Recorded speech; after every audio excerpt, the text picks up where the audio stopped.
area of sports supporters in Windsor and Essex County, Chatham and Kent County, and of course Sarnia and Lambton County. It's a great sports area.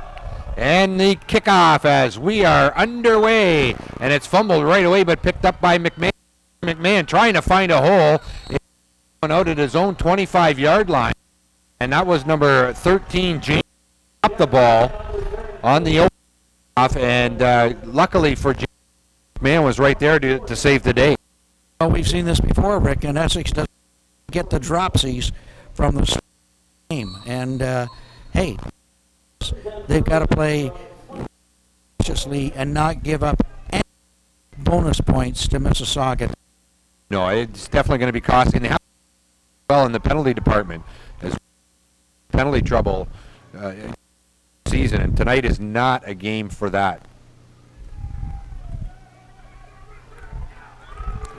And stopped right away.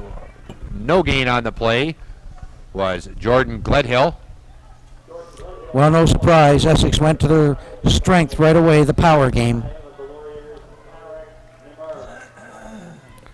That was number 65, Tarek Nimmer, that brought down Gledhill as he met him right at the line of scrimmage.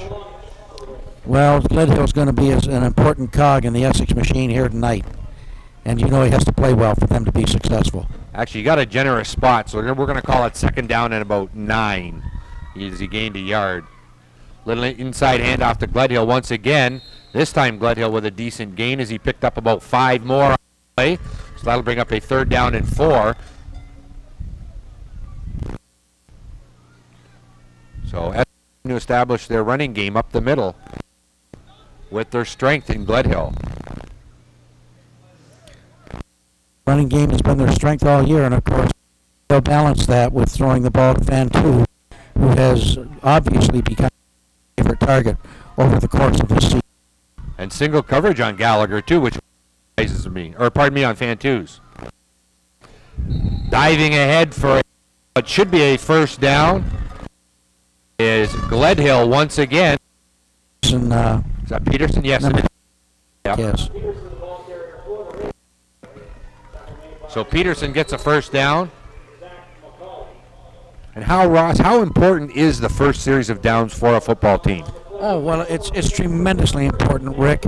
It establishes a tone. It sets a tone for the game, and it says, hey, we're here to play football. You better be prepared to play football as well if you want to be successful. Gallagher, a little inside handoff. And that's right back up the middle again. Gledhill picks up about 4 on the play. Essex has a huge and well-schooled offensive line, and they're going to try and get the max from those guys tonight. They definitely got some size on there. Their offensive line is as big as any defensive line in this league. Oh, and you know something, and Rick? Strong. Yeah, it's strong, and in most cases, I think they're bigger. Yeah. Fantu's in motion. Little inside handoff to the Bulldog. Gledhill back up the middle again. This time not getting anywhere, although his anywhere is 2 yards.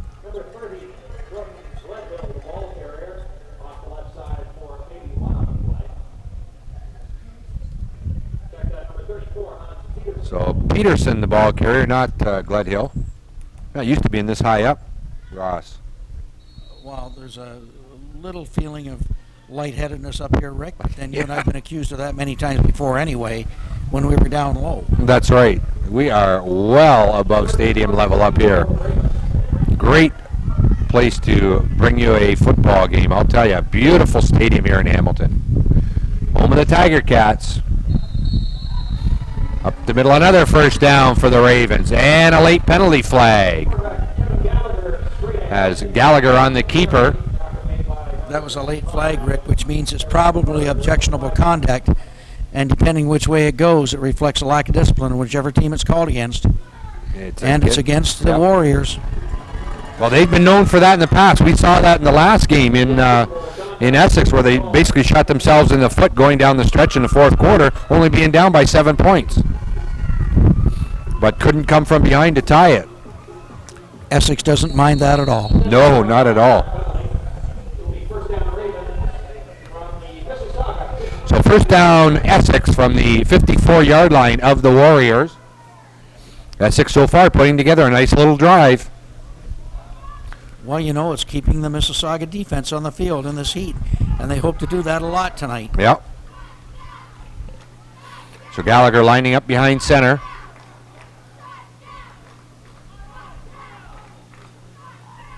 Fantuz and James in motion. And a handoff for a gain of about 2 on the play. And that was Jordan Gledhill, number 30. Well, they're mixing it up, and you can see they're bringing their power game because they're mixing it up with the heavy hitters with both Peterson and Gledhill. Yep. Boy, those guys are built close to the ground, and they're strong, and they've got a lot of weight. They carry about 220 pounds, and they're tough to bring down. Yep. And now we've got Cooper in the backfield as well, and he brings a lot of strength back there. Gallagher sets, hands the ball off to Gledhill, and Gledhill pounds for another hard 3 yards. So that'll bring up a 3rd down and 5. Well, the other thing that helps the Ravens here is that they're chewing up time. And Mississauga has a very, very fine offense, but they can't, of course, score points if they're not on the field. No, that's right. So 3rd down and 5 now for the Ravens as they are at the 49-yard line of the Warriors. Well, right now Mississauga looks like they're setting up on a 3-5-4 defense, 3-4-5. Pardon me, 3-4-5. And if they keep running the ball, they're gonna take out probably a back and bring in another linebacker. Cooper on the little inside handoff, and he just gets to the line of scrimmage. Maybe loses about a half a yard, so that'll bring up a 4th down and 5. So the Warriors stop the Ravens on their first possession of the night. Well, if Medea can get off a nice punt here, Rick, it does back up the Mississauga Warriors deep in their own end. And it doesn't look to me, I don't see any flags around. Well, there are some over there. It's basically a cross breeze, so I don't think the wind is going to play a major role tonight in this game. No, we've had a breeze all day here in Hamilton, but it seems to be dying down. You're right, Ross. The flags aren't, they are sideways, but they're not really standing straight out. And Medea gets one off the side of his foot. It'll be taken there by number 5. That's Travis Knoll, who drops the ball, and they're having trouble. Now they finally pounce on it, and a big break for the Ravens as it's finally recovered by Mark Szymanski, number 99. And those who saw our telecast a few weeks ago when Mississauga was in Essex, there's a flag on the play, but Szymanski was a nasty force for the Warriors. As he did a couple late hits, and well, that started out to be a really ugly kick. Yes. But boy, I don't know. It looks like a penalty that's going to bring the Essex offense back on the field. Yeah, it is. They're marking the ball at the 39, and Essex is the offense. Too many men on the field, they're saying. Well, that's an automatic. Boy, that's wow. Inexcusable in a championship game. And I know Coach Ray Roach of the Warriors is going to be livid with his special teams for letting that happen. Now, that just gives Essex a full series and set of downs again. Who would you blame for that? Well, it's a player. A player either should have come off the field and was still on the field. And you make mistakes as a team, but one thing you will do, and you win as a team as well. That's an old cliche. I think they've got a time count violation here. But the thing is, Coach Roach will talk to his special teams coach and tell him to get together with his team, his special teams, and hey, let's do this job right. Make sure we got the right number of men on the field. Time count penalty here, Rick. Actually, even usually who's ever back deep to receive the punt or the kickoff, they usually do the counting, so somebody didn't count. And it's a mistake all the way around. Well, if they did count, they failed math. Gallagher going to the air just over the head of the intended receiver. That was P.J. Hamilton, number 85. Well, they just want to send a message to the Warriors that Fantuz is not their only receiver, but you'll notice that Fantuz is being covered again by Justin Amoa, the number 1 defensive back that the Warriors have. He's an outstanding defensive back. That's going to be an interesting matchup all night. Fantus manned up against Amoa. So on 2nd and 15, Gallagher rolling out. Feathers a pass over the head of his intended receiver. That was number 80, Neil Blaine. Good idea. Just, game's just underway. Obviously, the jitters affecting both teams a little bit right now. And interesting, the first set of downs, they came out and they pounded the ball.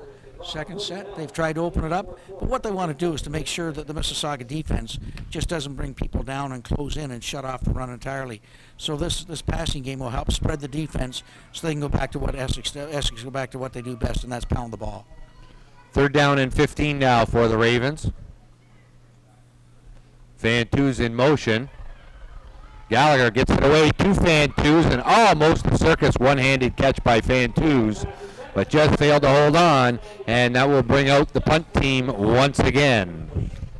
Well, Sam Medea got off an ugly punt last time, and it turned out to be good for the Ravens because not only did Mississauga bobble the ball horribly back there when they covered it, it was a matter they had too many men on the field, so Essex got the ball back. Maybe something interesting for the Ravens can happen this time. But I have a feeling both teams will have the right number of men on the field. Yes. I'm sure Medea will get a better kick away this time. No, a low line driver that bounces, angled to the sidelines, and they're going to mark it out at the 14-yard line. So actually not a bad kick, as it turns out. Mississauga will start all the way back inside their own 15. Not great field position, but this is the first time in the game, and it's over halfway through the first quarter, that we've really seen the Warrior offense on the field, Rick. Yes. So we'll see what quarterback Matt Bryant has in store for the Warriors. Well, last time they played in Essex, they were using the wing tee, and we'll see if that's the offense that they're going to use again, and it looks like they're setting up on that. But it looks like they're going to use a lot of motion with it as well. Yep, they got the wing tee. Little inside handoff to number 39. That's Tom Flaxman. Flaxman gained a couple on the play. Bring up 2nd down and 8. Well, it was a good surge by the defensive line. They came right off the ball very quickly and shut down any chance for productive gain by the Warriors. So the Ravens looking to stop and hem the Warriors deep in their own zone so they can get some decent field their next possession. 2nd down and we'll say about 8.5 actually.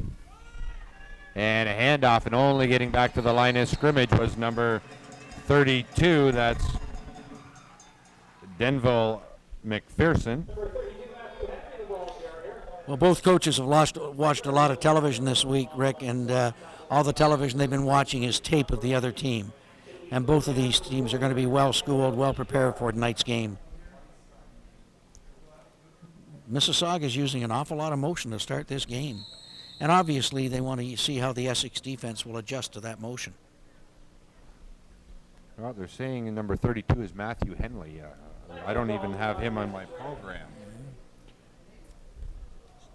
So Essex calls it timeout as it's going to be a 3rd down and 7. That's an unusual timeout. You know, you've got a 3rd down and 7 for the other team. It's really early in the first half. And Coach Mills obviously has seen something he doesn't like, something that Mississauga might take advantage of. And again, Coach Roach told me that they're looking to take advantage of down the middle with Essex, because you know how Coach Mills likes to bring guys up and leave that middle vacant sometimes. Yes. We've seen that on many occasions. Coach Mills denies that it ever happens. Well, he's not going to admit to it for sure. Oh, no, but he also still has fervent belief in Santa Claus.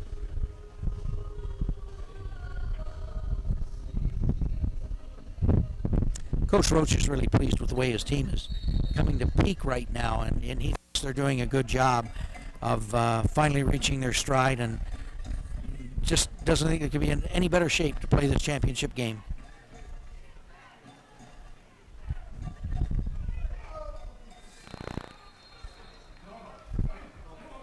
Well, flags on the play. And we'll wait for the referee's call. Legal procedure against Mississauga. So that'll back them up. So now that'll make it 3rd and 12. So early on, Mississauga not showing discipline. Objectionable conduct penalty. Too many men on the field gave Essex the ball back. Good point. 7, now it's, procedure. Good points, Rick. Essex has to capitalize, although it is, even though it is early, they still. That pass is caught for a first down. Nice catch by number 21, Shane Bryans. As Matt Bryans.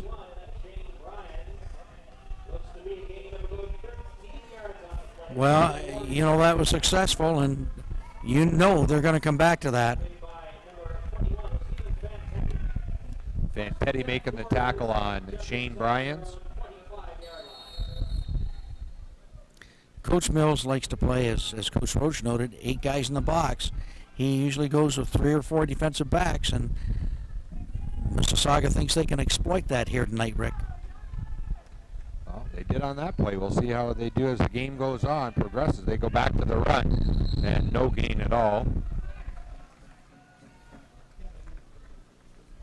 That was number 32, Henley.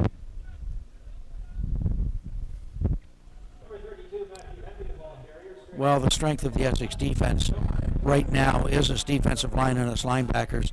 They've been hurt tremendously, firstly with the very sad loss of Jamie Hennessy this year because of his health problems, and then with the loss of Luke Collison because of his broken collarbone. So they're certainly being tested in the defensive backfield, and look to see Andy Fantuz get in there and have some minutes on defense. Yes, we've always seen that all year. So that pass, or pardon me, the handoff to number 24, Mike McLeod. And McLeod didn't get anywhere, really.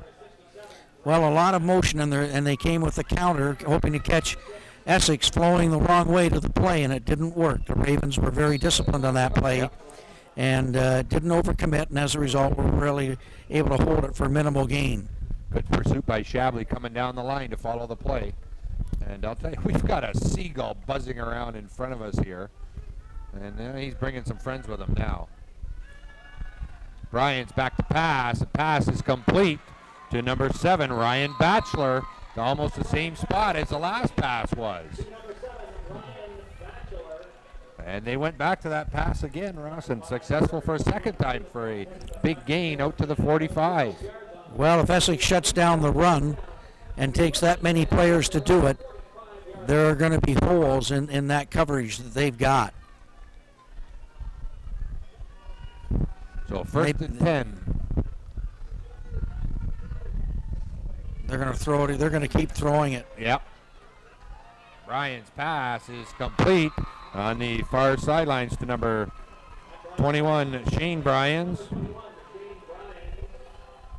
And that's good enough for a 15-yard gain.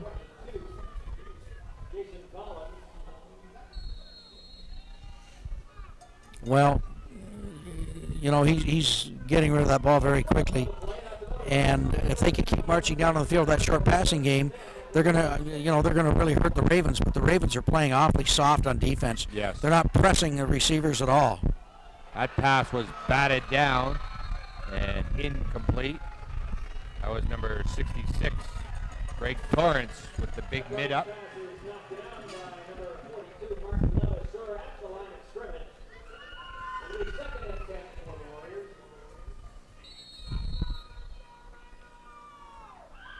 Levasseur in there as well. Boy, I'll tell you, the Ravens needed that one big time. They need big plays from their linebackers. Yes. Now we'll see if Coach Mills is going to have them drop into coverage or to come hard on a blitz. I think I know what he likes to do. An incomplete pass, they're going to call it, as it went in and out of the hands of the intended receiver. And that was number 77, Adam Grant, as he almost made a circus catch. Although it would have been just for a short gain, but any gain is is plus yardage. Anytime you get plus yardage, you have to be happy. Well, the referees have got a bit of an advantage here tonight. On grass, that might not be as readily seen by an official, but on turf, it hit the ground when the player came down, and it bounced right up. Yep. Big play, Rick. Yep. 3rd and 10, and the pitch in the backfield. Big stop by the line. As Jerome Hofferden, number 33, was nailed by Brent Shabley. Boy, has Shabley come along this year. You and I have really been impressed, I think, Rick, with his development.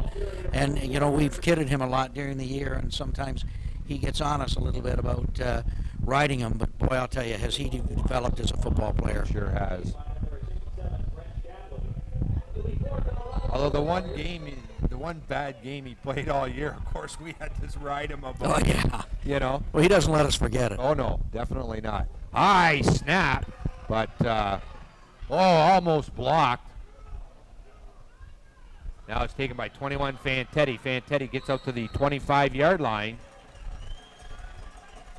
As I think the Ravens, if they would have been playing the block, they might have blocked that right off the bat, Ross.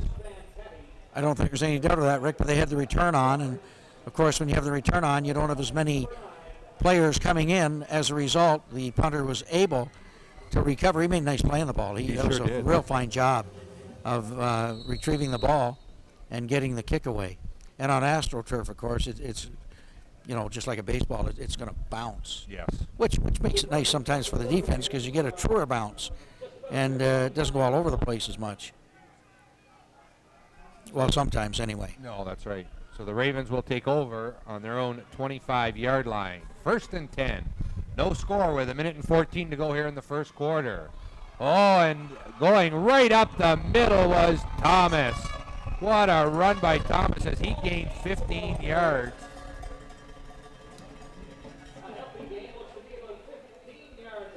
Actually, that was James, not Thomas.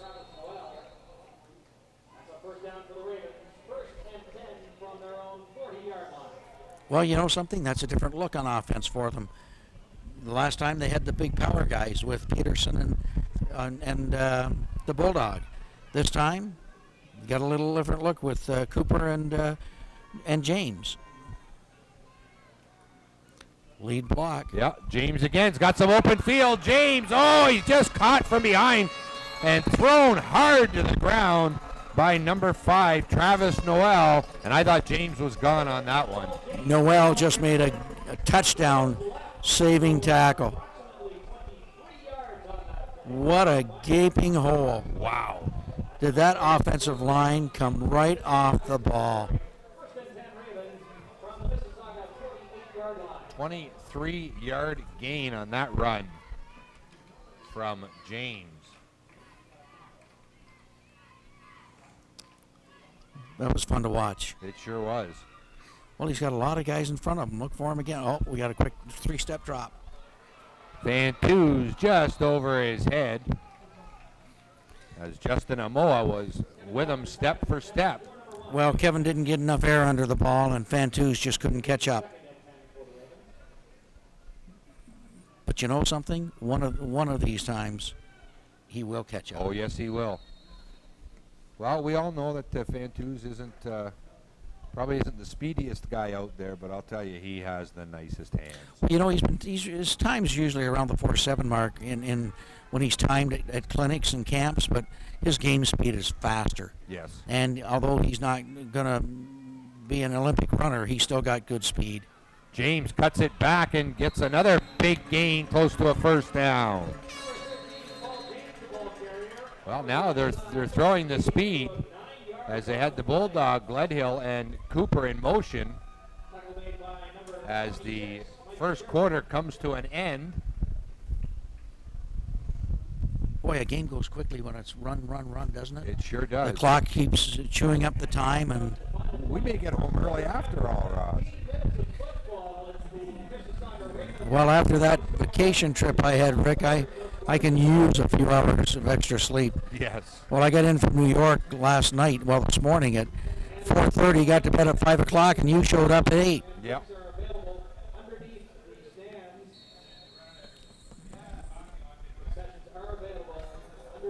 third down and about a yard. As the ball is on the 40-yard line of the Warriors. Ravens putting a nice little drive together. Nice power formation. And Nope, James shouldn't. this time couldn't find a hole to cut into.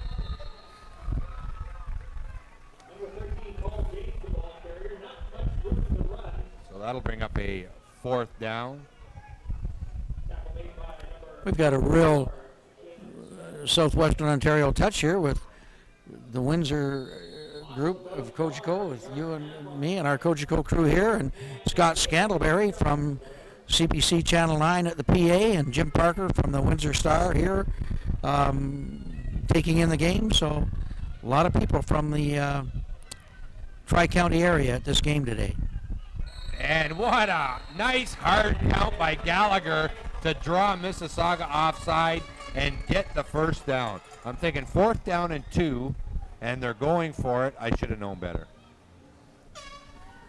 Shouldn't I? I should have. Well, that was a great call by Glenn Mills to say, let's go for the hard count.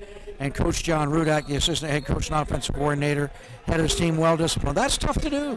Oh, To stay in your stance like that. But that hard count worked. First down, Ravens. Yep. James again finds another big hole and picks up about 8 on the carry. I tell you, James is really showing his speed and quickness through that line. Boy, I'll tell you, Travis Noel for the Mississauga Warriors is doing a great job. He was on the tackle again, and boy, you've called his name a lot tonight, Rick. Yes. Already. And he's made another game, or well, at least touchdown-saving tackle. And if this game goes this fast, could be a game-saving tackle. I don't expect a high-scoring game tonight, no. Gallagher, a quick 2-step drop, fan twos. Shakes and bakes, stays on his feet. He's got some open territory down to the 11-yard line. As a 20-yard gain for Andy Fan-Twos, doing a little bit of shake and bake. And got away from the would-be tackler. Well, and Fantus and Noel had a few words of advice and encouragement for each other down on the field. But the officials stepped in between them. Yep. Not going to let it get out of hand. And Mississauga calls a timeout now. While they take a timeout on the field, we'll take a timeout. We'll be back at Ivor Stadium right after this. 0, nil, nada, zip, nothing, rien, zilch, zero hero. Be a zero hero. Be the person who chooses to consume no alcoholic beverages prior to or during an event in order to provide your friends with a safe ride home. Plan ahead, drink responsibly, be a designated driver, call home, take a cab, or stay overnight. OSID and the Student Life Education Company want you to arrive alive. Drive sober. And welcome back to Ivor Stadium as we come out of that timeout on a 1st down and 10 from the 12-yard line for the Ravens. No gain on that play. That'll bring up a 2nd down and 10. Boy, I'll tell you, Mike, Adam, the commissioner, has done a real great job with Murray Taylor, the supervisor of officials, to get a real fine, experienced crew here tonight for this championship game. And boy, I tell you, when they're not very visible, they're doing a fine job. Yep. And that's what you want. We'll get to their names shortly. So 2nd down and 10. Little inside handoff. A gain of about 4 on the play for Gledhill.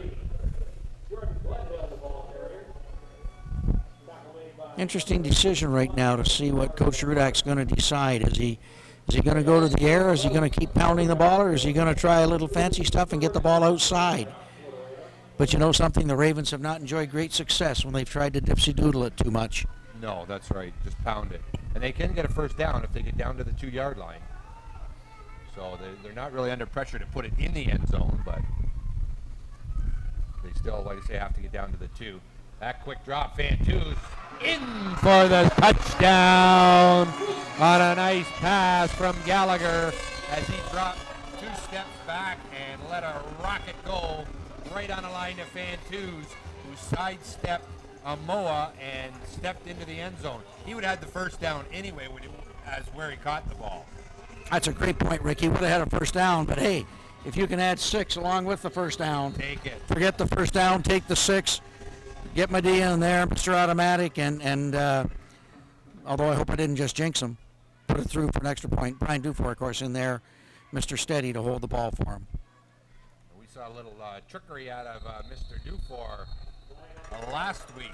You didn't, but I did. You've got the tape, and you'll see it. As the Ravens pulled a fast one on London in the division final last week. You know, I'm a little surprised at that call by the officials. It's offside against Mississauga, and yet it didn't look like there was any contact or any potential contact in the neutral zone, so I'm not sure why it was blown dead. The official must have thought there was a chance for contact, or he may be, as a result, he may have seen one of the Essex players come up out of his stance. And it's through for the extra point to make it 7-0 Essex.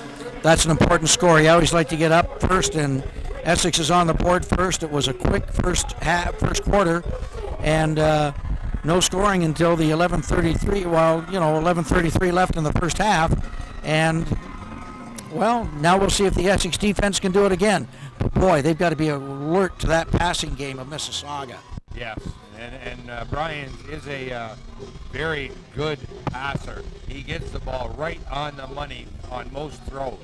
He's got a nice quick release, a nice tight spiral, and he has receivers who can catch the ball. Yes, and that helps. Oh, sure does. You've got somebody at the other end you can count on to catch it. Well, we've got a great officiating crew tonight, like I said, Rick.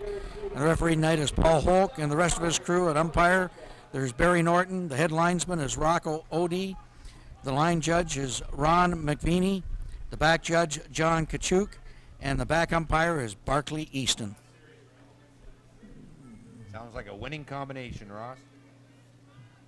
Well, you want to have an experienced crew on a game like this. Shabley. What the heck was Shabley doing? They're Essex trying some trickery on a short kick. Well, they were hoping to bounce it over the head. Yeah. Of I was taken by number 39, Tom Flaxman, and he got out to the 36-yard line, so the Warriors will take over on their own 36. They didn't want Flaxman to get the ball. They were hoping to bounce it over his head and hope it would keep rolling into the end zone, but as it is, you have the ball at your 36-yard line. You've got great field position to start the game. Yeah. Nice touch tonight, as the OPFL has had the scoreboard lady who does the graphics come in, and pretty exciting for the fans to watch the graphics of this game.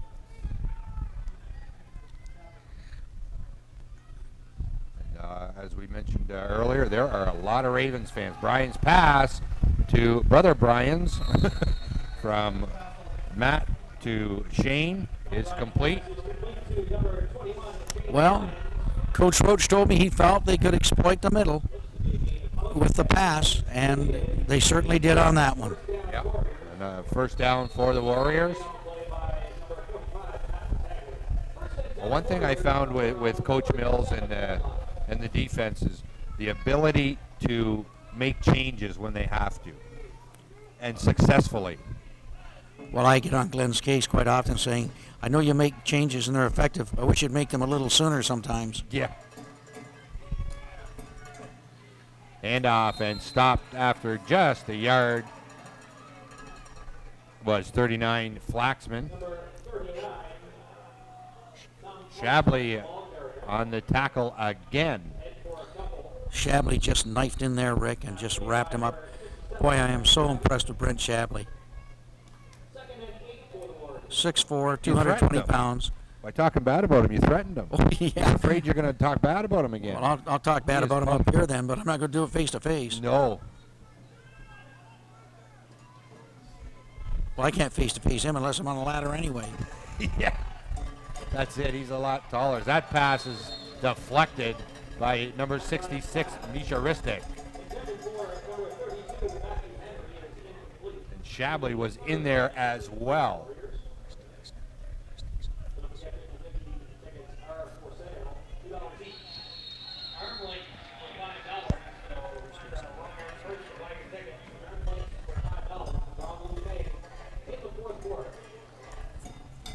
Actually, that was Greg Torrance, number 66, not Ristic. Torrance and Shabley. This pass is picked off. Oh, what a read. And going all the way for the touchdown. The Ravens will go up by a score of 13-0. And no flags. No flags.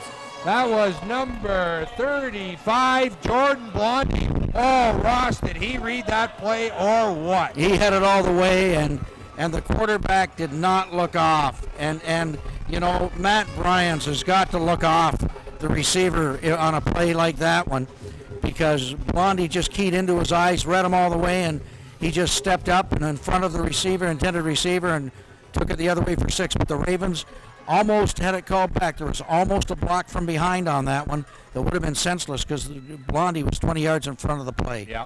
Well, I think what they wanted was a little bit of interference. The Warriors did, but what happened was the two players, the Essex player and the Mississauga player, got their feet tangled up amongst one another. Both players went down, and the referee was standing right there and made the right decision by not making a call. The incidental contact, it happens. You know, the feet get tangled up, and both players went down. Well, that's a good non-call, and of course it results in 7 more points for the Ravens. And you know something? If they can continue to do this, this is really a momentum builder for the Ravens, but it's also crushing for Mississauga. They did not expect to be down by 7, let alone 14 points in the middle of the second quarter, or approaching the middle of the second quarter. Yeah. Just a major, major boost for the Ravens. Well, according to what you told me last week, the Ravens were leading 14-0 over London with 54 seconds left in the first half and went into the dressing room leading 24-0. Yes. Maybe the Ravens will be lucky enough tonight to see the same thing happen. Well, they're definitely making things happen, and that's nice to see. They're not sitting back and waiting for something. They're being the aggressor here so far tonight, and Mississauga, they're back on their heels. And they're playing a well-disciplined game so far. Another squibbler, this time taken by number 32. That's Henley, and Henley gets just up across the 50-yard line. Boy, that's giving, you know something, you hate to second guess, but I guess that's what we're for up here sometimes, Rick, and you know, you can do that once or twice, but I think, by golly, you can't give up that kind of field position, and that's what you risk. Sure, you risk having it. You maybe feel you can recover the ball, or maybe you can have the ball bounce off a player that way. I still favor the policy of putting him as deep as you can. Yeah. Even if he drops down as soon as he catches the ball and touches it, he's out at the 30. Yeah. And that's still decent field position. He's going upstairs again. Yeah, Brian's passing again. This time it's complete to the tight end, number 77, Adam Grant. And Grant will have a first down. Well, they're down 14-0. This game is not over. This is not a time for people who are paying attention to this game to say, well, time to change to something else. Stay with us, folks. This is a long way from being over. Oh, definitely. Bryans definitely has the live arm to make things happen at quarterback as well. And he's showing a lot of motion now, trying to confuse the Essex defense. Yeah, back to pass once again. Once again up the middle. This time to Shane Bryans, and he's going to have another first down. Well, you mentioned earlier on, Ross, about that middle being open, and they're exploiting it. The middle's going to be open if you bring pressure up front, bring a lot of linebackers from up front, drop your defensive backs, you're going to leave the middle open, and it'll be there all night. And if you can take 12 yards every time and move the chains, you're going to march down the field. Oh, I'll take 12 yards on every play, sure. Sure, why Gladly. not? They've got to tighten up in the middle. But kudos to Mississauga for taking full advantage of it. Yep. Great coaching on their staff, on the part of their staff, and good execution on the part of the players. Bryans back to pass, hit, and intercepted again. No, they're going to say no catch. Oh, I'll tell you, that was really close. I don't know about that one. Jordan Blondie almost his second interception Boy, of I the don't night. know about that one.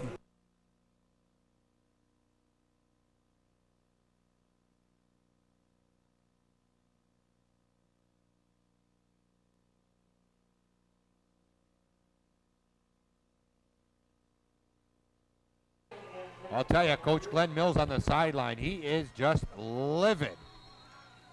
Yeah, but he's also upset with his team. He's being real smart about it. He's forgetting the official. The official made the call. I don't agree with the call, but I'm a long way away from it. Yeah. He's a lot closer than we are, Rick. Get on with the game, and hey, maybe you get a chance, get another one. But what forced that possible or potential interception was great pressure by the Essex defense. This time it's number 33, Jerome Hofferden. And Hofferden with a good gain as he gets about 5 or 6 on the carry. Boy, Kyle White should have had him back there. He had his arms wrapped right around him. He just didn't bring him down. Yeah. Couldn't hang on, and Fantuz had to step up from the secondary and bring him down. And you mentioned that name, Fantuz. Yeah. Well, we said we'd probably see him on defense, and sure enough. But you can tell by looking at the jerseys on both teams, they're soaked right through. Yes. Oh, it is muggy here tonight. Another handoff, Henley again, and he's going to have more than enough for a first down as he gets down to the 23-yard line of the Ravens. So after starting with good field position, a couple quick 12-yard receptions, and tell you, they're down in the red, getting close to that red zone.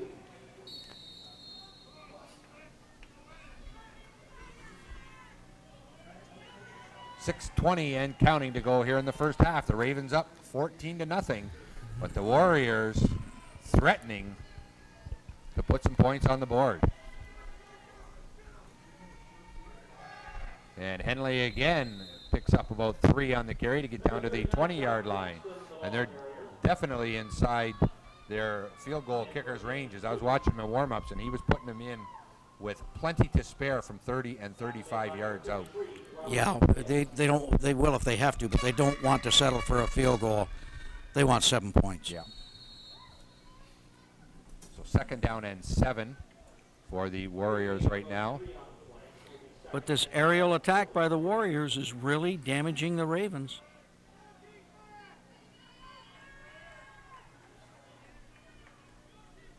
Well, we thought Mississauga would mix things up, and that's exactly what they're doing. Handoff caught in the backfield this time was number 39, Tom Flaxman. Well, you can use a lot of when you use the wing T and a lot of motion, Rick. You can fool a defense, but boy, that was a very disciplined play on the part of the Essex defense, and big loss for Mississauga. And I look for them to try and get all of that back and more. They're going to go upstairs on this play. Yeah. I'm almost certain. Yeah, I agree with that, Ross. Third down and 10. Back out at the 23-yard line. Nobody in the backfield. Bryans back to pass. Pump fakes and puts it to Shane Bryans up the middle all alone. And they're going to mark him down at the 1 foot mark. The middle again, Rick. Yep. Coach Mills insists his middle is not open, but you bring that kind of pressure with your linebackers and your defensive line, and you drop your defensive backs. The middle's got to be open. The only way you're going to defend that, if you do that, is to put 14 or 15 players on the field. And Mississauga has broken film down. They see that, and that middle is open and open and open. The result, first and goal at the 1. Yep. And Henley can't penetrate the line.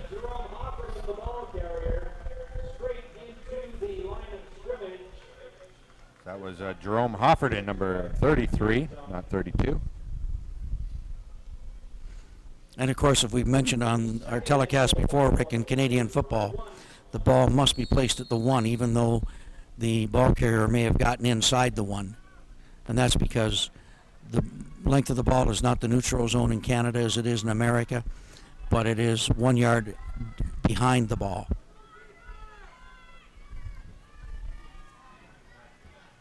So 2nd down and a yard. Offerton does get in this time.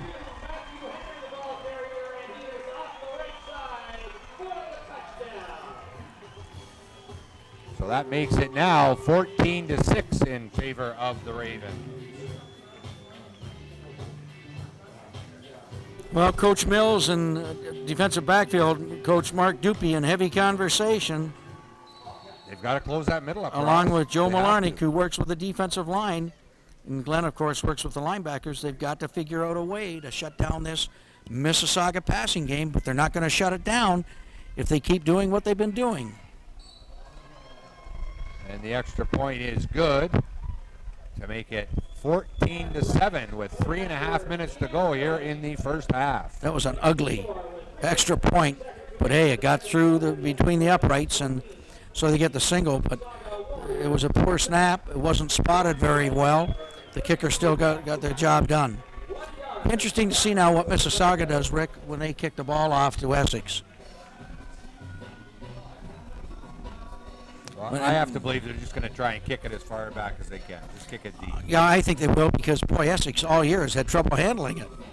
The other thing is, how is Essex going to respond to this somewhat easy touchdown-producing drive by the Mississauga Warriors?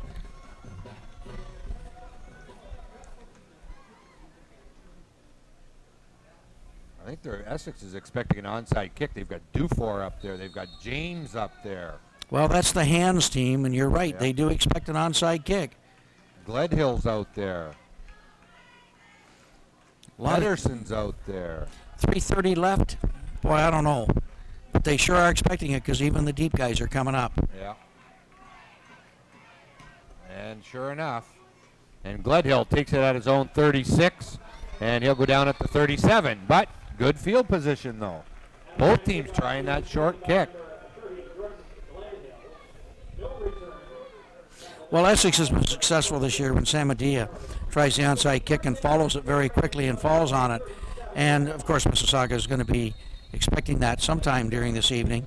But the bottom line is, I think you can overuse what I always like to consider some trickery or fakery or whatever you want to call it. Right. Or trying to outfox the other guy. Both of these coaches are far too experienced. They've been around, and you're not going to fool these guys very much. No.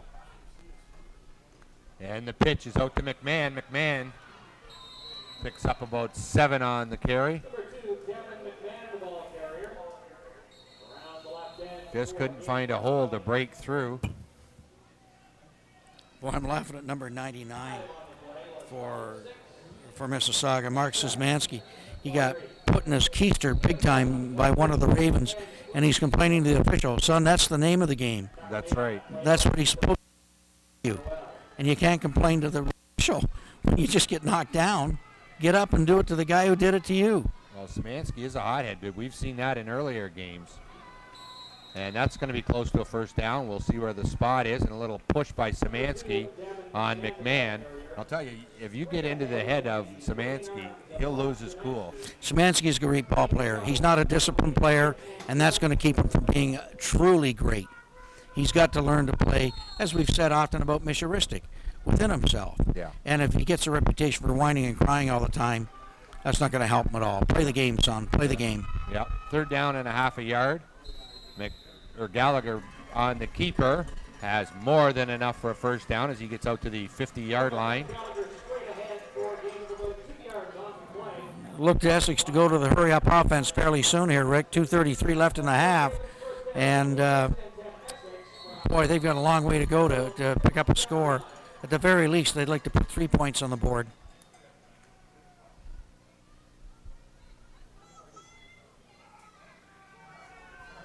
First and 10, the pitch is back to Gledhill. Gledhill bulls his way for a gain of 3 on the carry.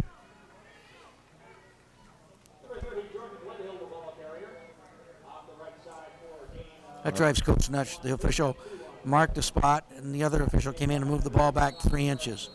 Like, how can they tell? Exactly. How can they tell? But they do, and that just drives coaches nuts.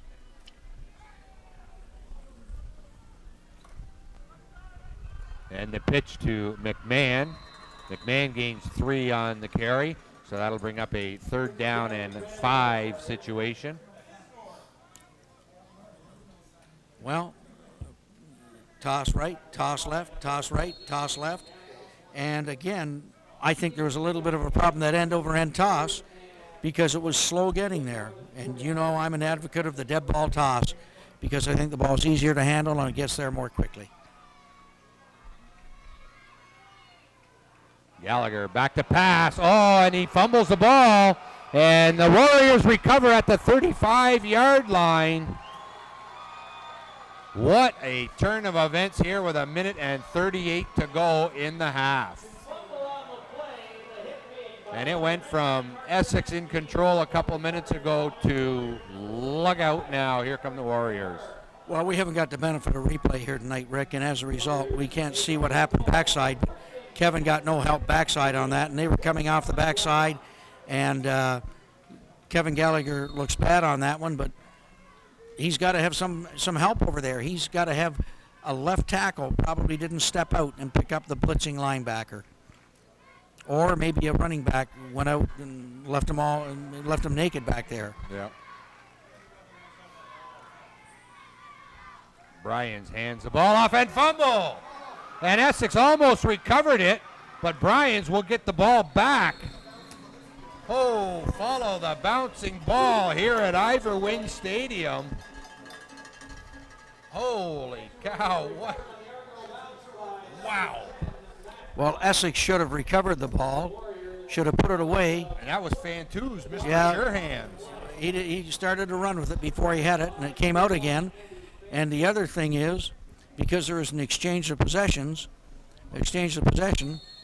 and Essex did have it, it resets the down as 1st and 10. But of course, back much further in the field position isn't nearly as favorable. And with time running out in the first half, Mississauga is going to have to hurry up to the ball on each down to get some points. Bryans back to pass, gets away from trouble, loses a yard on the play. Good penetration there by the Ravens. Torrance bringing down Bryans. That clock didn't move very far on that one. No. 5 seconds. Now it's counting down. 1:15 to go, and we'll have to wait and see what the second half brings, Ross, as the Ravens all season long have been a better second half ball club. Well, for their sake, they better be, or Mississauga is going to go out of here with a championship. Yeah. Well, looks like he wants to go back upstairs. Nobody's in the backfield to give the ball to. And he does. Oh, where is the defender on that play? Holy cow. Wide open was number 39, Tom Flaxman, out of the backfield. That's just an absolute mix-up in coverage, but they've got a lot of motion, a lot of guys out, nobody in the backfield, and the Ravens, you get that many guys coming out, somebody's going to be uncovered, and if you don't get to them, Essex is bringing tremendous pressure, but if you don't get to the quarterback, boy, you leave your defensive backs on an island. Bryans dropping back to pass, rolling out, puts one downfield, out of bounds. Essex is going to get called. Penalty. Fantuz grabbed him. And we got a penalty flag on the play. I don't know if it was Fantetti or Fantuz. I think it was Fantetti. Grabbed the receiver as he went by, and boy, you can't afford to give up plays like that. No. So I think it's going to be a hold. No, They're waving it off. No flag. I didn't think the ball was catchable. But well, obviously the officials must not have either, or they found the other. They talked to each other. But you know something? That's an experienced crew. That's right. That's an experienced crew. Straight, make sure we're Let's all on get the right together. page. Let's talk about it. Let's find out what happened. They talk among each other and decide that's the call. Yep. 38 seconds to the half. And again, nobody in the backfield. It's going to be a passing play. Yep. Everybody in motion. Bryans back to pass up the middle. It's complete, but Fantuz read it neatly and stepped right up and hit Shane Bryans right as he caught the ball. and that'll bring up a third down situation, a 3rd and 6. Bernacki in there as well. And Mississauga is going to call a timeout with 32 seconds to go here in the half. While they call a timeout, we'll call a timeout. We'll be back right after this. I just love to bundle up. Saving things, elastic bands, milkman tabs, money. Watching, surfing, saving. Definitely saving. Turn on to Cogeco high-speed internet or digital TV. Bundle them together or with other great Cogeco services and you could save up to 20%. Cogeco, keeping you turned on. And welcome back to Ivor Stadium. 14-7 in favor of the Ravens with 32 seconds left in the first half. The Warriors threatening to put some more points on the boards. Bryant's down the middle is complete. And that's going to be, actually, I think they're going to mark it. Where they mark it, it's going to be a first down for the Warriors. So they'll stop the clock while they move the sticks. Have I mentioned that they're throwing it down the middle? No. You haven't mentioned that, have you, Ross? I have a feeling Glenn Mills is going to call me when he watches this game. Quick huddle, no huddle, actually. Bryans puts one into the end zone. In and out of the hands out of the intended receiver, but he would have been out of bounds anyway, I think, on that one. Yes, the ball was thrown out of bounds, but Yeah. boy, I'll tell you, Essex is not doing a good job of covering the receivers. No, they aren't. And I mean, they're asking a lot of the guys in coverage because, the guys up front for Mississauga are doing a great job of blocking. Well, they're giving Bryans lots of time to Bryans is getting lots of time. And if he gets lots of time and protection like that, the receivers have an advantage. They know where they're going. So does the quarterback. The defense has to react to what they're doing. Yeah. And so far, I don't think they've been doing a great job of it. With one or two exceptions, of course. One resulted in a touchdown. Yeah. Little inside handoff. Or no, Bryant's kept the ball. And he almost got it stripped. And that will knock the clock down to 6 seconds. And they're going to bring out the field goal team and try and put 3 points on the board. And you better believe that if it's wide, that Fantetti's being told, get the ball out of the end zone. Yes. Even if it's 1 foot or 1 yard, get it out of the end zone. And he got Fantu's back and Fantetti. Yeah. Grant, number 77, into. And they tried some trickery. It went off the hands of Grant. Grant's going to have to pass the ball. Dumb play by the Ravens. No, we're going to get a penalty call here. That's a horrible call. It's going to be pass interference, and it's going to go against 35, Jordan Blondie.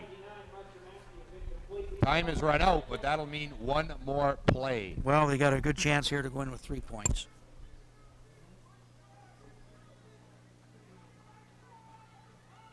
Coach Mills is yelling. From up here. He's yelling that there's an offensive lineman downfield, and you know something? He's right. There were a couple of there was one that was certainly 7 or 8 yards downfield when the ball was thrown, and the officials just missed it.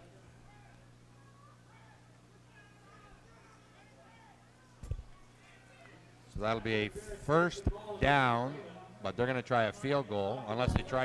I think they're trying a little bit of trickery there. Well, I think they're going to try and kick it this time. It's a 37-yard attempt. Yeah. And Essex can hope for another bad snap. And Grant misses, and Fantetti will get it out. He's got a block in front of him and gets out to the 20 before he's tackled, and that'll do it for the half as the Ravens will head to the locker room at the half, up by 7. Ray Roach, the head coach for Mississauga, is running onto the field. He wants to know why the ball was placed where it was and wasn't moved up on the penalty. But he gets the explanation from Paul Holt. It satisfies him, and everybody's going off the field. The teams, the coaches, the officials, and I guess us. Yes, and us. The score at the half from Ivor Stadium in Hamilton. The Essex Ravens 14, the Mississauga Warriors 7. We'll take a quick timeout, and we'll come back in a few minutes with our second half. There were 3 extraordinary children in the Tenenbaum family. I said sell it, yeah. Chaz Tenenbaum was a financial expert and started buying real estate in his early teens. Margot Tenenbaum was an acclaimed playwright and won a Pulitzer Prize in the 9th grade. Richie Tenenbaum was a champion tennis player ranked 2nd in the world by age 17. They were brilliant. They were famous. They were unlucky enough to be the children of a man named Royal Tenenbaum. Are you getting divorced? It doesn't look good. Was that our fault? Obviously, we made certain sacrifices as a result of having children, but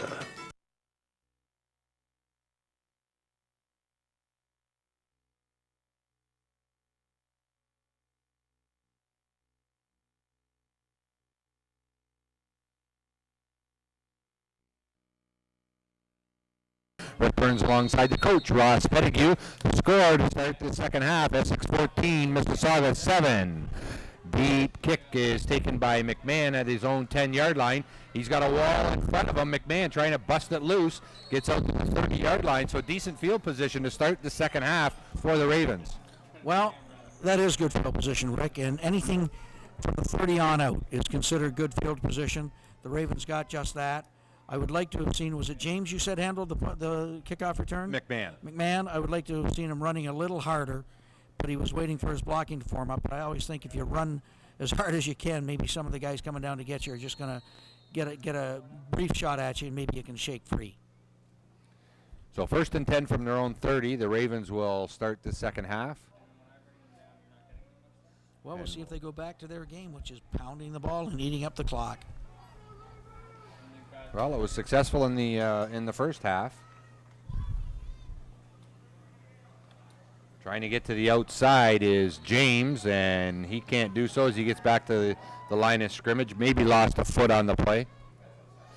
I don't think you've called Eric Thomas's number tonight, have you? Number 10? I don't think he's dressed, to tell you the truth. Well, I did call it, but it wasn't him. It was James earlier on. But I haven't seen him out there all night.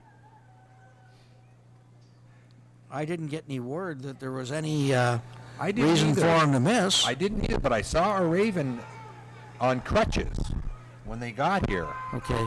Going to their bench. So I don't know if it was him or not. That's a big loss.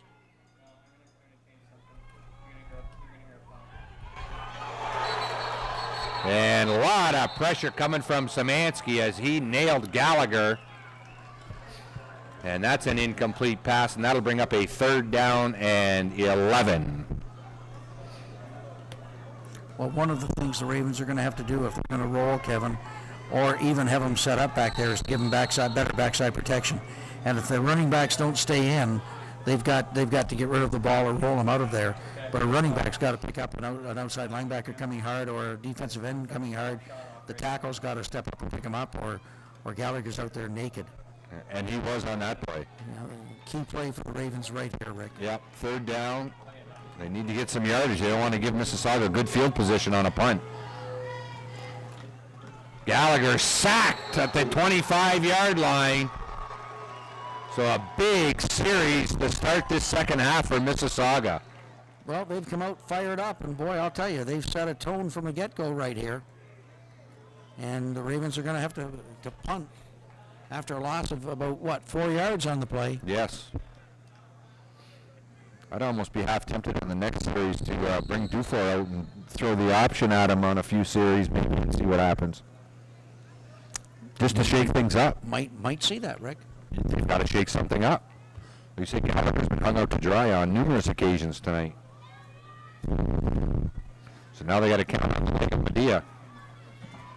Good punt. Good punt. Medea backs up Amoa at his own 40. Amoa cutting across his own 40-yard line. A big block to get Amoa out to the 47-yard line where he's brought down by McMahon. And we got a flag out at midfield. I'm not sure what Mississauga didn't get rung up for a bit of a penalty on that one.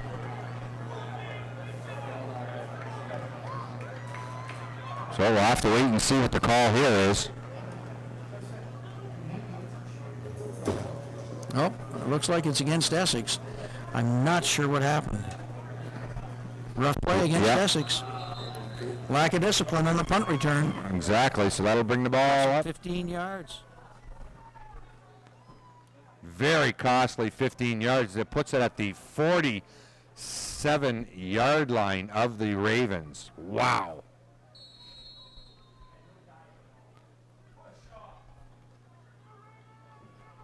Very, very costly for the Ravens.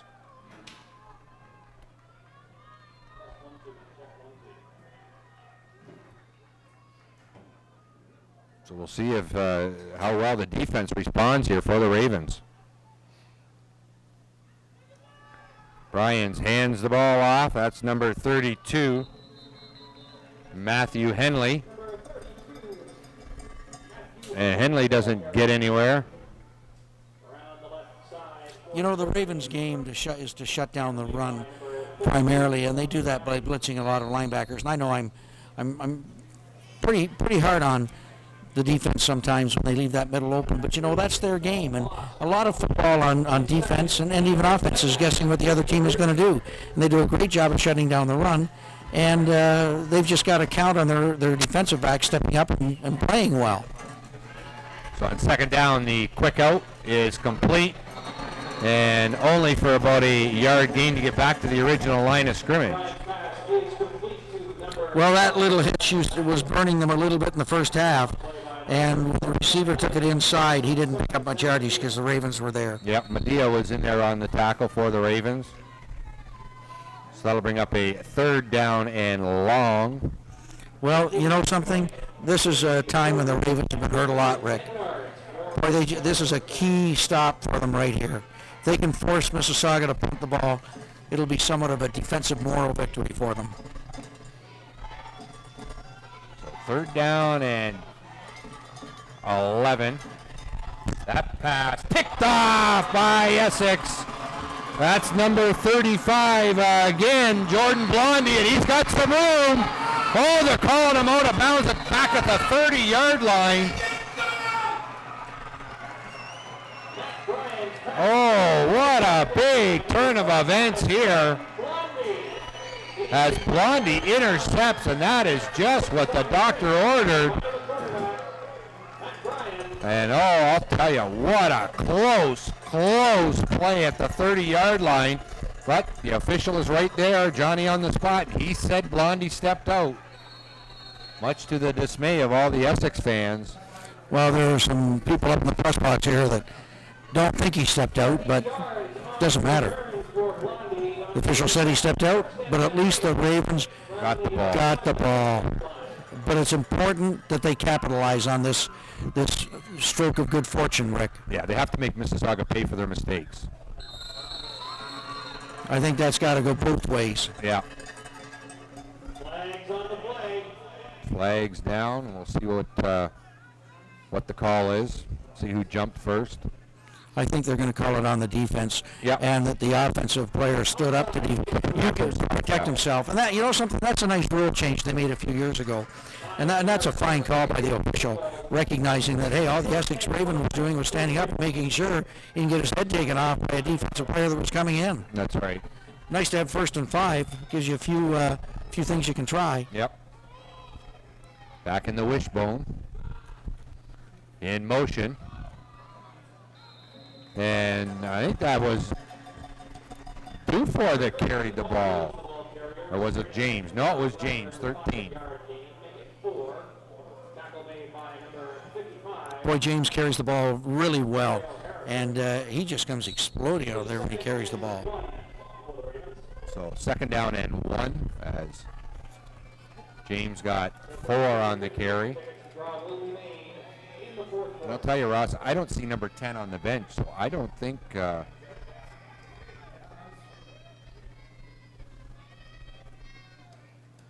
Thomas is dressed at all. And Paul James again with another 5-yard gain gets down to the Mississauga 15-yard line.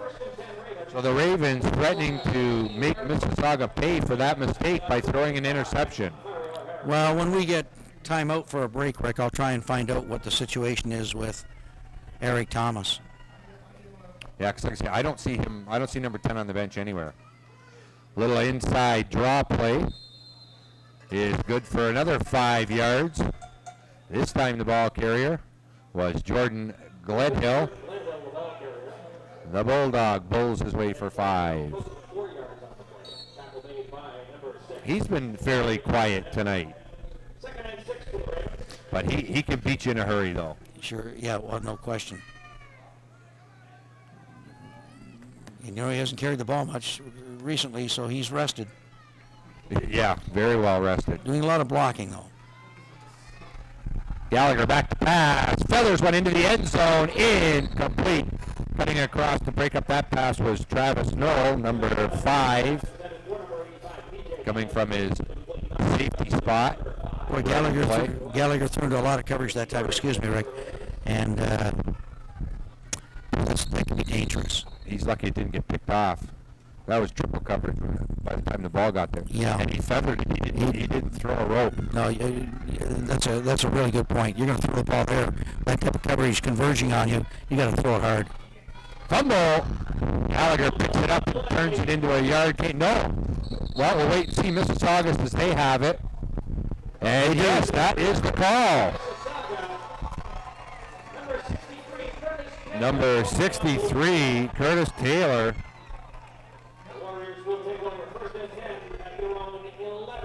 Well, get the ball, turn it over. Get the ball, turn it over. Can't play football like that, Ross. Well, you've just got to stay composed when you come up behind the center. I don't know if it was a mistake on the part of the center or on the part of Kevin Gallagher, maybe stepping back too quickly.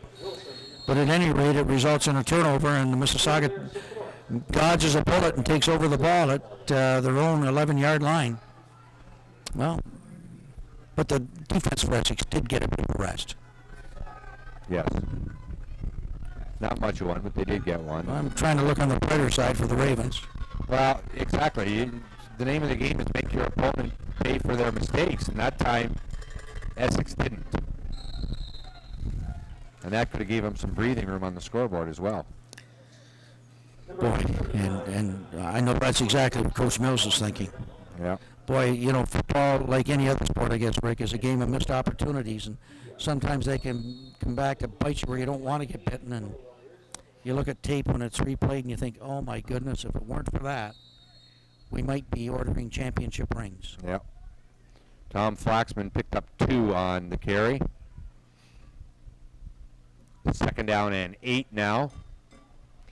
7:25 left in the third quarter.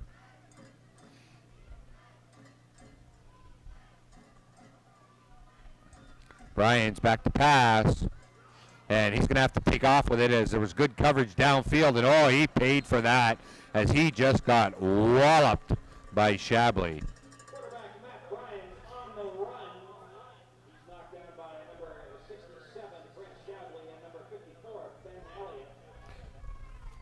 Elliott in there as well for the Ravens. But 7-yard gain though. Well, when you get 230 pounds of Elliott, 220 pounds of Shabley hitting you at the same time. Ouch. You got it. Not much else you can say but ouch.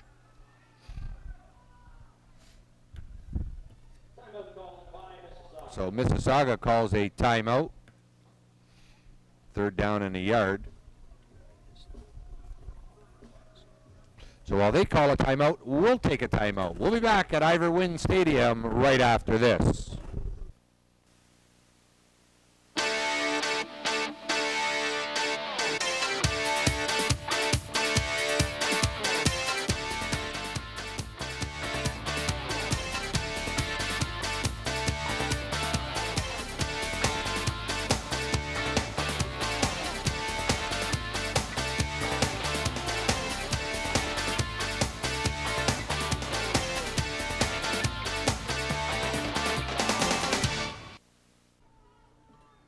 And welcome back to Ivor Wynne Stadium. Rick Burns alongside Ross Spedigue. 14-7 in favor of the Ravens over the Warriors here in the third quarter. And Matthew Henley trying to barge his way forward for a first down. We'll wait for a signal. Rick, I checked on the Eric Thomas situation, And apparently on the fake field goal last week that was so successful for the Ravens, he broke his ankle and he came down today on the team bus in crutches. Right, like I said, I know I saw somebody on crutches, but I didn't know who it was.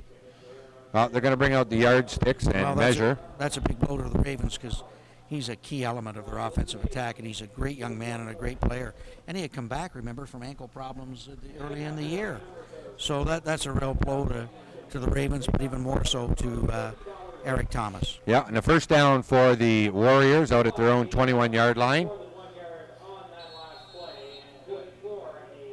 So we'd like to say hello to all the viewers in the Sarnia area that are tuning into tonight's audio cast. Also like to thank CKLW AM 800 for their role in bringing you tonight's audio cast, as they're helping us bring this game to you. And the pitch with nowhere to run was Hofferden. Boy, the Ravens strung that out very nicely. And you know something? Much as I've been critical, and you know something, you to some extent, about the type of defense they play sometimes and leaving the middle open, doggone it, that's a case of where it works. When they bring those linebackers and they force something and they string it out, and boy, they really shut down the running attack of most teams. And then they have to go to the pass, and the Ravens sometimes capitalize on mistakes, and as a result, Blondie got that touchdown. So overall, Coach Mills is a better thinker than I am by far. And boy, as his former high school coach and English teacher, it's tough for me to concede that. Second down and 10 from their own 20. Bryans back to pass. Being chased out of the pocket and incomplete, as that pass was intended to number 21, Shane Bryans. Well, he got a lot of time to set up that time, but I think he was helped by a little bit of holding that went unnoticed by the officials, who probably thought maybe there's just a little dancing going on. So third down and 10 now for the Warriors. So a big play right here on the part of the Ravens defense. You know, it's funny. Coach Mills did tell me that one of the keys was stopping the run tonight, and I think they've pretty well done that well. Yeah. But they've been doing some up and down where they shift the lineman up and down the line of scrimmage, and then, you know, bring a linebacker to the opposite side, and they're doing a lot of that again tonight. Bryans back to pass again. Screen. Set up for the screen. Oh, and Shabley, hang on, as he brings him down after only a 4 or 5 yard gain. Good pursuit to get out there by Shabley, as he read the screen pass and chased Flaxman down and just held on. You know something? I think that was a great call, Rick, offensively by Coach Roach and his staff. But the Ravens played it perfectly, and it was a great defensive call by Glenn Mills. And again, it was that up and down look where he shifted the defensive line to the left, brought linebackers strong on the right, and they were able to have Shabley out there, who's very, very quick. Yeah. Good series on defense for the Ravens, as that'll bring Grant on to punt. Back deep is McMahon and Fantetti, and that's going to be a time count violation. Well, they weren't sure. They weren't set. And well, they had a guy running onto the field, then he ran off. Well, he ran off because the official on the far side put up his arms, put up the gate, the line judge, and said, you can't come in. So they were short a player, and I think rather than punt the ball, short a player and risk a block, they just took a 5-yard penalty. They didn't want to use a timeout. I think that's smart coaching by the Mississauga Warriors. Yeah. So that'll back Grant up to his own 5-yard line. He gets a good high kick. Wow. Over the head of McMahon and gets a Warrior bounce, and McMahon will get it only to his 28-yard line. What a break for Mississauga. A great punt by Grant and an unbelievable bounce. Well, that's certainly not what the Ravens wanted, but the good thing about it is it didn't bounce off of, was it James back there or McMahon? McMahon back there. It didn't bounce off of him, and so they still had possession, but instead of having the ball at what they expected to be around their own 50-yard line, They're 22 yards back of that. Yep. Gallagher still in at quarterback.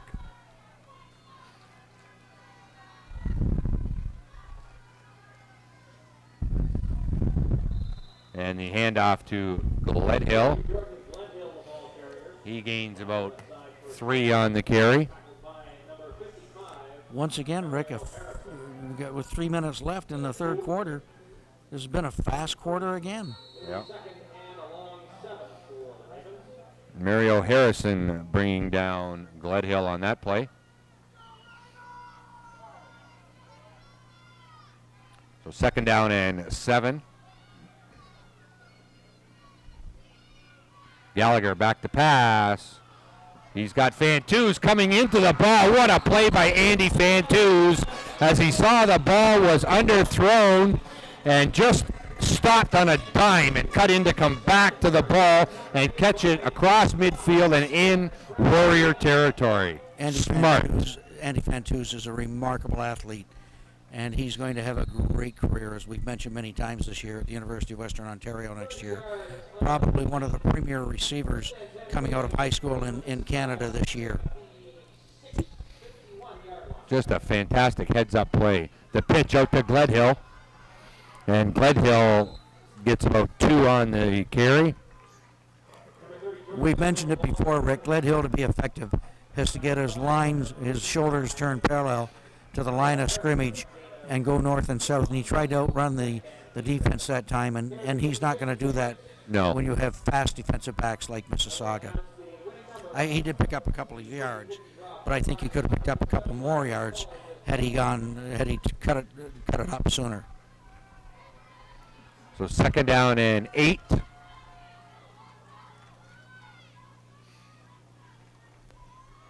And Gledhill falls for about a yard on that. Well, this sets up a passing situation, but you know something? If you're a Ravens fan, you'll hold your breath on these tonight.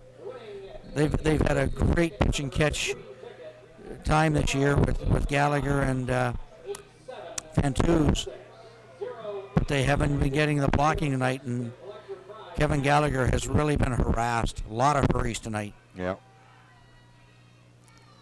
Oh, that pass nowhere near P.J. Hamilton, the intended receiver, as Gallagher quick 2-step drop and then didn't put any air under the ball at all. He just threw it on the line. There was no chance of Hamilton ever running under that one. Well, if he's going to throw that ball, that's got to be a fade, which means he's got to get a lot more air under it and very close to being out of bounds. So if it's not catchable, it's going to go out. Yeah. So Medea at his own 50 will punt the ball away. And he hits it off the side of his foot, and it will go out of bounds. And they'll mark it at the 26-yard line. So the Warriors will have it 1st and 10 at their own 26.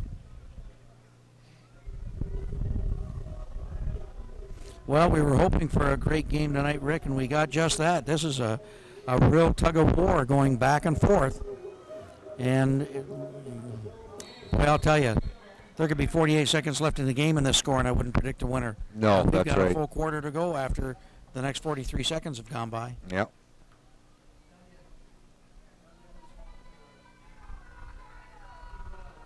Definitely a defensive struggle here. As were it not for the interception, we'd have a 7-7 ball game. You know, I think to be effective, Rick, Mississauga is going to have to go back upstairs with the ball. I don't know why they haven't in here in the second half. They haven't gone back up the middle at all, and it was successful in the first half. Well, you know something? I think it again, and although you don't want to overuse. I keep saying, you know something? I don't want to keep overworking that expression, but quite frankly, they may have felt that after the first series, the Ravens had made a couple of adjustments to shut it down, and it wasn't quite as effective. And Coach Roach said they were going to mix it up. Well, the thing balance. Is, you know, we've said it many times. You don't want to go to the well too often either. You're going to find it dry. This time they go up the middle. Bryans with the reception, but he's only going to gain about 5 on the carry. Actually staying on his feet. Got maybe an extra yard or 2. So that'll bring up a 3rd and a short gain.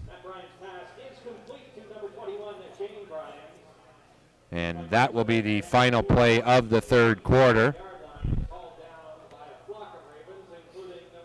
Quarter we saw no scoring whatsoever. No, nothing. As both teams still struggle to put something consistent together on offense. Yep. So after 3 quarters, the Ravens still lead 14-7.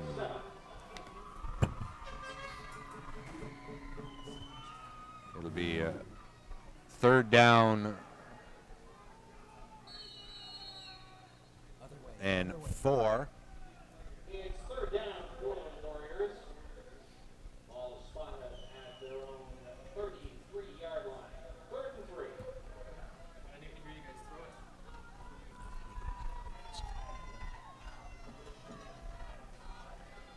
So a big play here for the Raven defense as Bryant's back to pass. And I don't know how Grant caught that, but he did in double coverage. Wow. And that's good for a 1st down. Well, you know, ball was on a rope. Yep. That really helps. He just drilled that ball. I'll tell you, this Bryans is proving that he's one of the premier quarterbacks in this league tonight. To me, anyway, he is.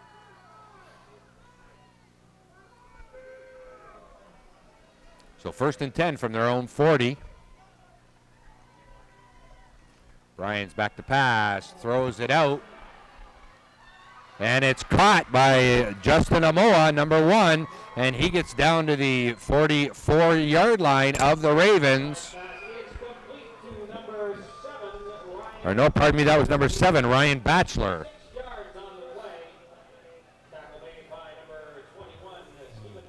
They've got 2 great receivers in Batchelor and Bryans, and flip a coin on their ability. So the Warriors threatening on this series of downs. Huge play for the Warriors. And the Ravens couldn't do anything. Defensive back was there. So on 1st down, fumble, and I think it's going to be the Ravens' ball. And that could be a big break for the Ravens. Yes, it is. Oh, what a break for Essex. Shabley recovering the ball. And how many times have we mentioned his name tonight? He is having an unbelievable ball game. He's having a most valuable player ball game tonight, Rick.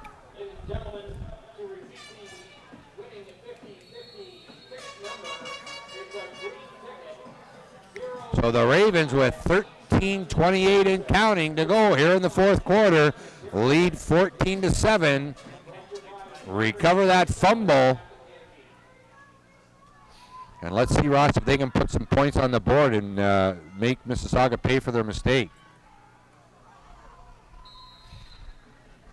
As James runs it for a gain of 5. Well, we'll see if Coach Rudak decides to play it rather conservatively in his own end of the field right here, try and pick up some 1st downs, eat some time off the clock.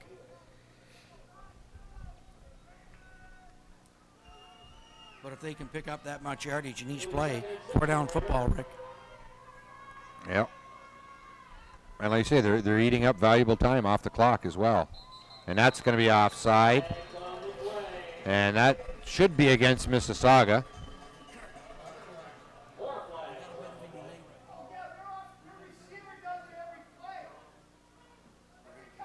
Well, we're going to get... And we're going to get a penalty against the Ravens as well.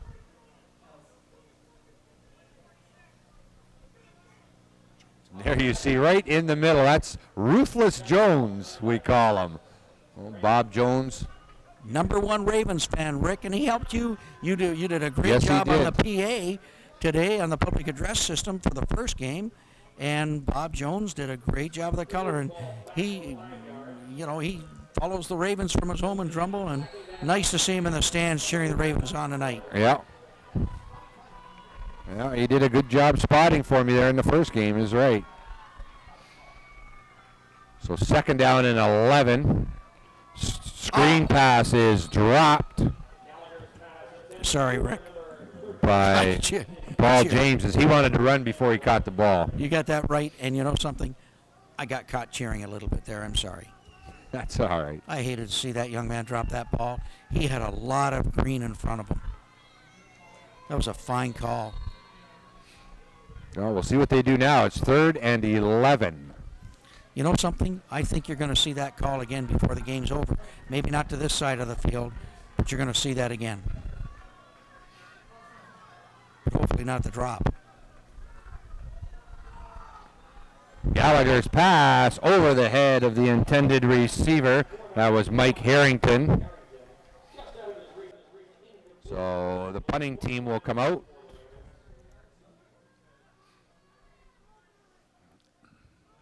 Really important for Sammy Medea to get a great kickoff, and coverage, of course, is equally important. Yes. To keep Mississauga penned deep in their own zone. Sammy's been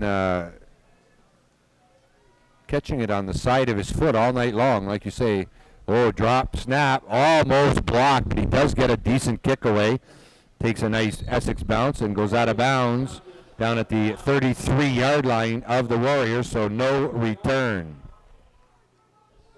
So Medea not having one of his better games here tonight as far as the kicking game goes. I think he's only gotten one excellent punt away. On the other hand, Mississauga has gotten 2 or 3 punts away that have just been tremendously well done and buried the Ravens deep. Yeah, Grant's had a good game kicking the ball tonight. Key defensive series once again for the Ravens. Key offensive series again once again for Mississauga. Yep, time winding down as we have 11 and a half to go here in the fourth quarter. Ravens up by 7.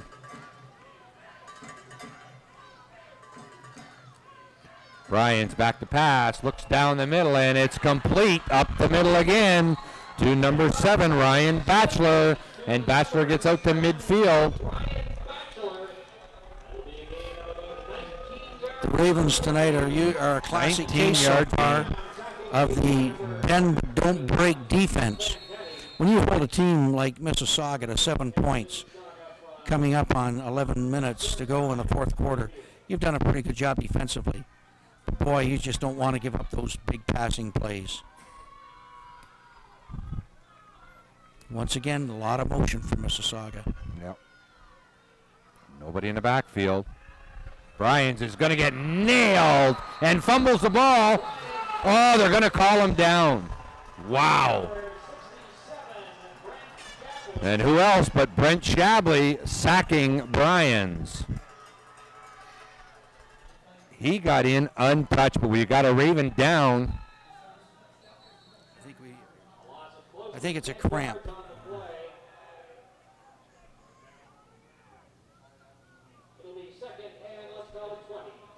So it'll be about 2nd down and 20 for the Warriors. 10:54 to go here in the fourth quarter. An injured Raven on the field as they try and work the kinks out. We'll take a timeout from here at Ivor Stadium, and we'll be back right after this. Life is full of opportunities. Like 6 months ago, I get this letter from a Nigerian prince asking me to be his sponsor so he can access a few $1,000,000 stuck in a government account. His letter asked me for $1,000 to cover the legal fees, and I'd get 30%. Guess what? I'm still waiting. So look out, folks. It's a scam. For more information, contact PhoneBusters National Call Center. And welcome back to Ivor Stadium. Rick Burns alongside Ross Pettigrew. 14-7 in favor of the Essex Ravens. Bryans back to pass. And that pass is tipped and incomplete. A great defensive play by Steve Fantetti on an excellent pass by quarterback Matt Bryans as he had Ryan Batchelor just in behind Fantetti.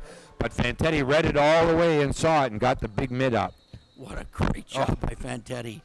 You know, going back to that play earlier, I think the referee, anticipated that Shabley was going to take the quarterback down, and so in interest of protecting the quarterback, he blew his whistle. But certainly the Ravens have cause to think that maybe there was a fumble on that play. Yeah. So 3rd down and 20 now from the 45-yard line of the Warriors. Bryant's being chased out of the pocket, rolls out. His pass is almost intercepted by Andy Fantouz, as the intended receiver, Shane Bryans, had to turn defense on that because Fantouz had nothing but real estate ahead of him. Empty real estate. Yeah, and you know something? I think Fantouz might have had the arm of one of the receiver or one of the players on his, or the hand on his arm, because he wasn't able to bring the ball in. But that's twice tonight where Fantouz very narrowly got the ball and took it a fair distance the other way. Grant back to punt. Gets away a good, decent punt taken by McMahon at his own 19. McMahon's got some running room, gets to the outside, goes up along the sideline, and just failed to get the block that he needed, but a good repunt by Davin McMahon as he gets out to the 42-yard line. Or pardon me, 47-yard line. Well, that's excellent field position for the Ravens. With 9 minutes and 31 seconds left in the clock, Rick, what do you think? Pound the ball a bit? Well, the thing is, you have to get some time, wind some time down off the clock, yes. But you've got to get some first downs in there, too, because every time Mississauga's had the ball here in the second half, they've threatened. You know, they're basically one decent play away from tying it up. And Gledhill, what does he do? He promptly goes out there and gets you 5 yards. You know, if that's the case, then, hey, let's keep doing that. You know? I don't think there's any problem with that. That's going to keep the clock running. No, that's right. We're down under 9 minutes now. It's going to keep the clock running. He's averaging 4 or 5 yards per carry. He's going to get you your first downs within the 3 downs before you have to punt. He's pretty sure-handed. And he's sure-handed. Not very often he drops the ball. But like I say, they have to put some first downs together. Gledhill again, and stays on his feet, dives ahead, and might have enough for a first down. We'll have to see where they spot it as he gets across midfield. I think they may have to call for a measurement on this. I think so, too. It looks a little bit short. No, they're going to give him the first down. Boy, they sure are. Wow. That's a gutsy call by the official. But when it looks like that close from up here, I think I'd measure to be safe. Paul Hoke has done a good job of refereeing this game, and his entire crew has done a fine job overall. And I like to see an official take charge like that. Just make the decision. Yeah. The pitch back to Gledhill. And Gledhill not going anywhere as he stopped right at the line of scrimmage. Mississauga was able to close on that very well, Rick, because that pitch for it was behind Gledhill, and he had to stop to catch the ball. Yes. And he lost all of his momentum, and then he had to try and run again. By then, 2 things had happened. He had lost the leg drive that you have if you can keep going without stopping. Secondly, the defense had closed on him. But he did manage to get a yard. It was too flat a pitch. Yes. So 2nd down and 9. Gallagher back to pass. And it was over the head of number 84, Brady Elliott. As Elliott turned the wrong way. And that'll bring up a 3rd down and 9 and a passing situation. You know, one of the things you hate to see is a misread between a quarterback and his receiver and a pass on the flat.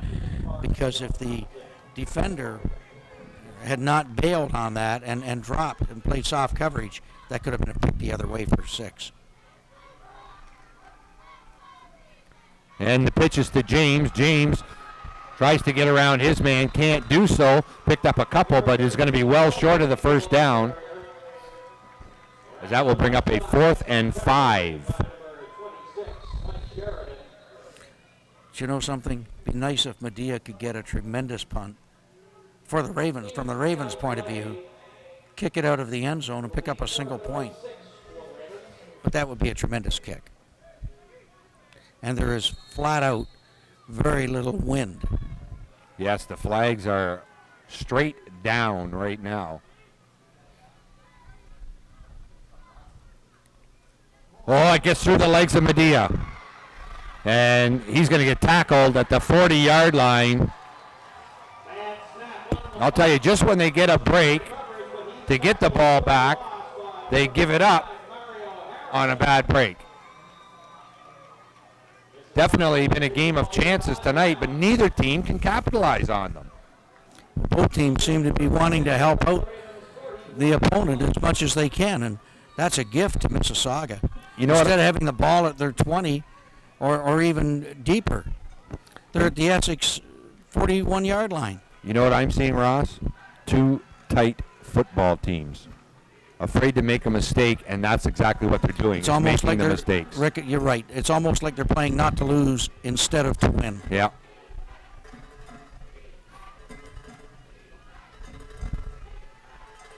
Henley, the ball carrier, still on his feet as he gets down to the 31-yard line, close to a first down. Well, the Essex defense is tiring because they're reaching. They're not wrapping. And you know something, it's hard to fault either team for being tired on defense because, boy, they've both been on the field a long time tonight.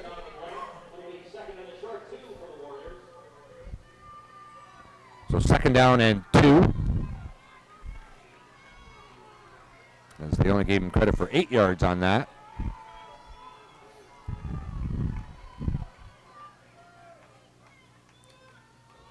Henley gets the ball again. This time doesn't get any help and is tackled at the line of scrimmage.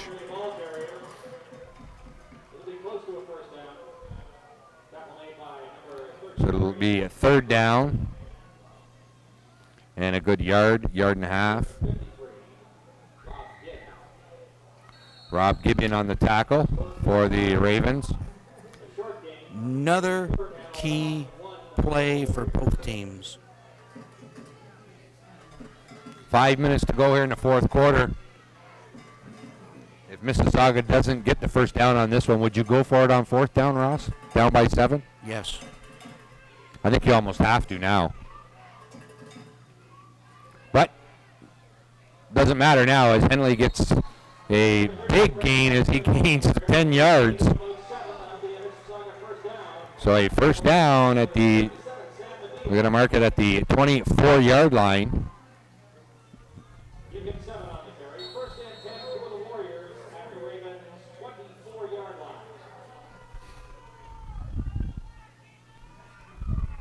So the Warriors threatening here. Big time, Rick. Essex is reeling. And that's a big stop there right at the line of scrimmage by the Essex defense on Henley. Just as I say they're reeling, they step up and make a fine play.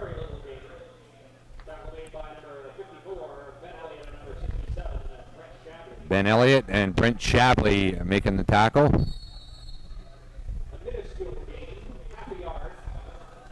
Four minutes and counting now left in the 4th quarter. And you know, I think the Mississauga Warriors are thinking nothing right now but touchdown. Yeah.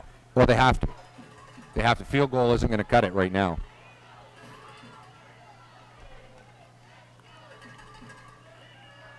Bryan's back to pass up the middle. It's complete to Grant, the big tight end. And that'll bring up a 3rd down and short yardage situation. Finally hauled down by number 35, Jordan Blondie.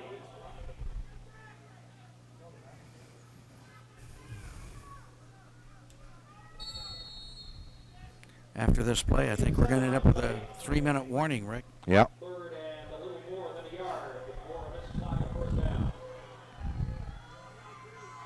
So Mississauga putting together a nice drive here as they're trying to tie this game up.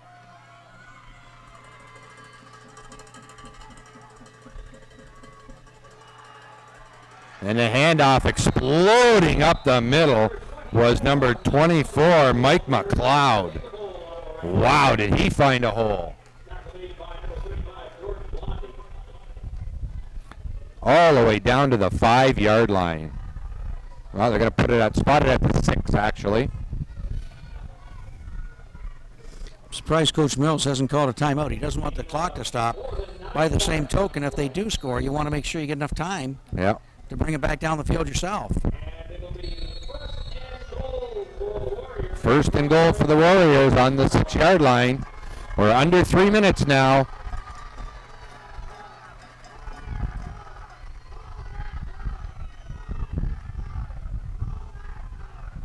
As the Essex fans are chanting, hold that line. And fumble! And who's got it? Essex says they've got it. And we'll see what the officials call. Yes! Oh, what a break for Essex! Holy cow, with 2:28 to go. That's twice now. Mississauga has shot themselves in the foot and fumbled the ball in the red zone. And you want to talk about coaches pulling their hair out, Ross. Oh, my. Well, some coaches are able to do that, Rick. Others. You've already done it. But I'll tell you, we're getting gray up here just calling the game. Well, I took a look quickly with the glasses and put them on Ray Roach. And, he's coached his heart out. His team's played their hearts out. And that's a horrible break. And right now there's a timeout on the field. I don't know who called it, maybe Essex. But, they're going to make sure they don't do anything fancy here. Hopefully they can pick up a first down and take as much time off of the clock. But if Medea does have to kick, he better boom one. Well, you know something? I wouldn't be surprised in this case, Rick, and I'm just thinking ahead, that if it comes up to third down or fourth down, you got it. They might take the safety, give up the 2 points, and then get the free kick further out. Of course, that can backfire. They get it back with too much time on the clock, put it down for a touchdown, they win the game by 2 points. That's right. This game's a long way from over, and I know it's a cliche, but boy, so appropriate in this case. Yeah. One team fumbles, so can the other. Exactly. And Essex has fumbled tonight. Yeah, they have turned the ball over. Gallagher back to pass, and I think we're going to get a pass interference here as there was a flag down. Fantuz was held up on the play.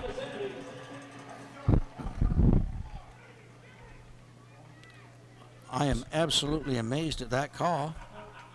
Very courageous. Holding. But it's a holding Not against pass interference. Mississauga. Yep.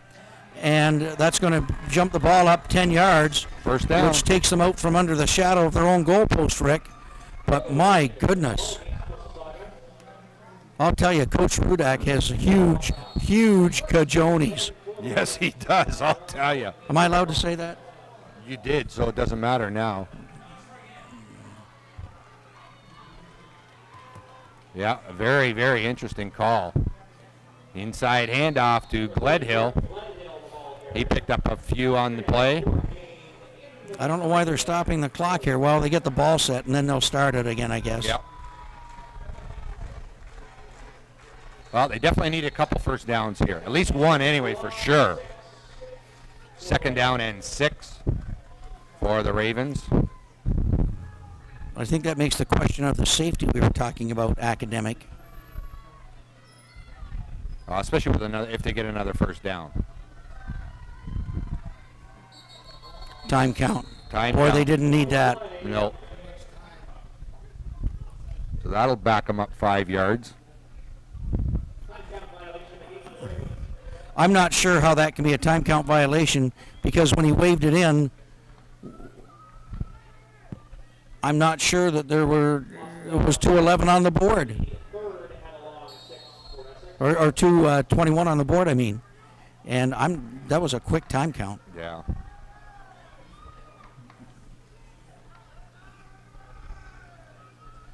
And of course that cost them some time on the clock because the clock stops on a time count violation. Now, is that a loss of down as well? No. Okay, they've got third down on the board. Van Two's on a little reverse. Picks up a couple. But they're going to have to punt the ball. Well, this should only be third down, though. Yeah, I'm not sure why they called it fourth down. Unless there was a loss of down on that, and maybe within 2 minutes, there is a loss of down on that play. Oh, no, it was over 2 minutes. That's right, it was. There was 2:01 when they called it on them. Well, they've got fourth down on the board. They've got fourth down on the sticks. Yeah. And the punting team is in. Medea is out there to punt.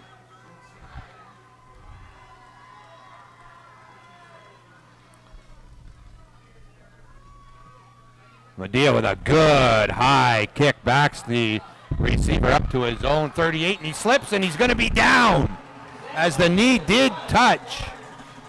That was Justin Amoa, number 1, and another break for Essex with a minute and a half to go. Ross, I don't know who's sweating more, the players or us up here, I'll tell you. Well, tonight, Rick, we're supposed to be doing the broadcast for the Ontario Varsity Football League, but it's tough to take the teal and black out of our veins. Yeah. We'll take a quick timeout. We'll be back right after this.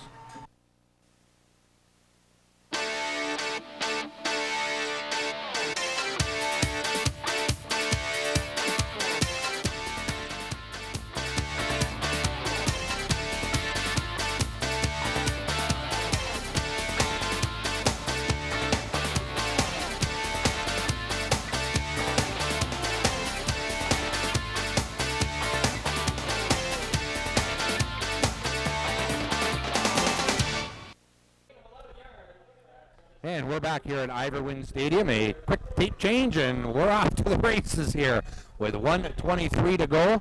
The Warriors just picked up a first down, so they are out to their own 49. Bryant's back to pass once again, rolling out. Looks downfield, way over the head of the intended receiver. That was number 7, Ryan Batchelor. Fantetti had great coverage on Batchelor on that play. Well, if he puts it to Batchelor, it's picked off. I think, anyway. Unless it's to the sideline side, because Fantetti was coming in from the inside out, and as a result, it would have had to been a perfect throw to be caught. Yeah, he read it beautifully. Steve did a fine job. So second down and 10 with 1:14 to go. And you better believe they're going to a nail biter. Oh, they have to. They have to. Because I don't think they'll get the ball back. Bryan's back to pass. Looking down the middle, feathers one, and it's caught by number 7, Ryan Batchelor, enough for a first down at the 35-yard line of the Ravens. What a great catch by Batchelor, but great patience by Bryans in setting up, and he had great blocking. 26-yard gain. 1 minute now exactly remaining here in the fourth quarter.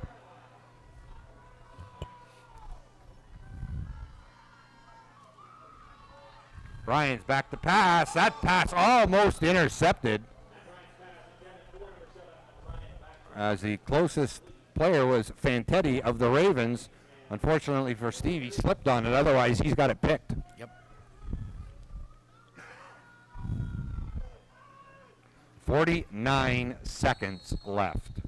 14-7 Ravens.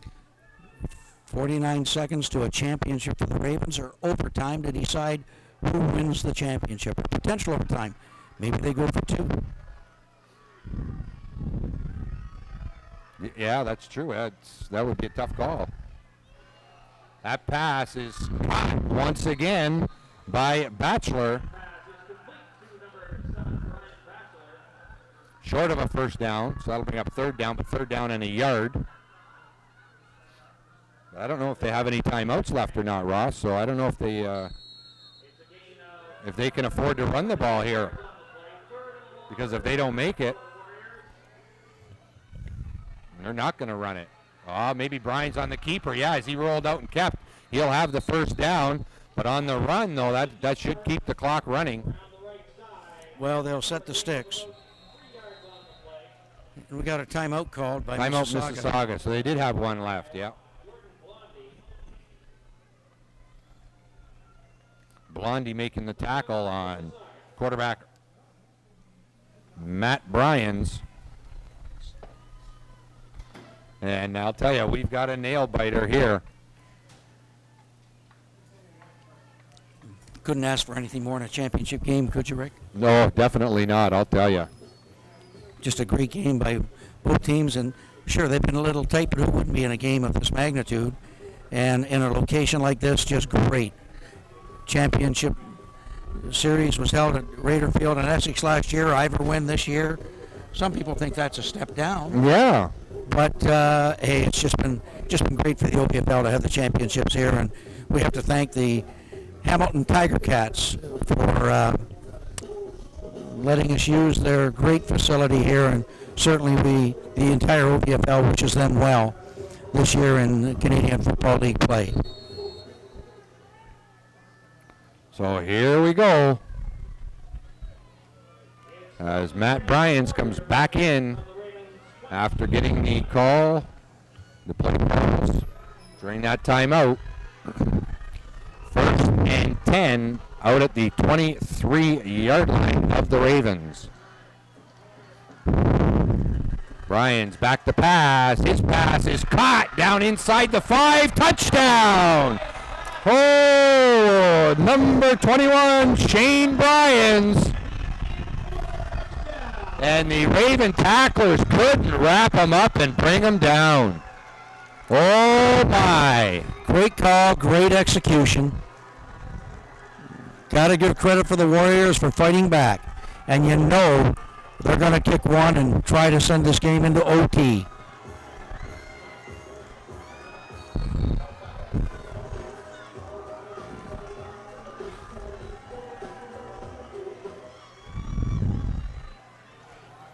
$14-13. Bad snap. Grant looking to pass, now being chased, intercepted, and the Ravens will run it back, and they'll go, well, they're going to call that a two-point conversion try with 23 seconds left. A bad snap. What are the odds, Ross, on that happening? I don't know, but I don't know why it was blowing dead. That's a live ball. That's a live ball. Why isn't he allowed to run it back? I don't understand that. Well, Ross is checking with the brain trust up here, and nobody seems to know why he wasn't allowed to run it back. Well, we saw one return this year. You can't blow that ball dead. I don't understand why Coach Mills isn't talking to the referee to find out what's going on. We do have an injured player for Mississauga on the field. I'm not sure who it is, Rick. I'm not sure who it is either who's down, Ross, but he's allowed to run that back. Yes, I don't understand that. That's a live ball.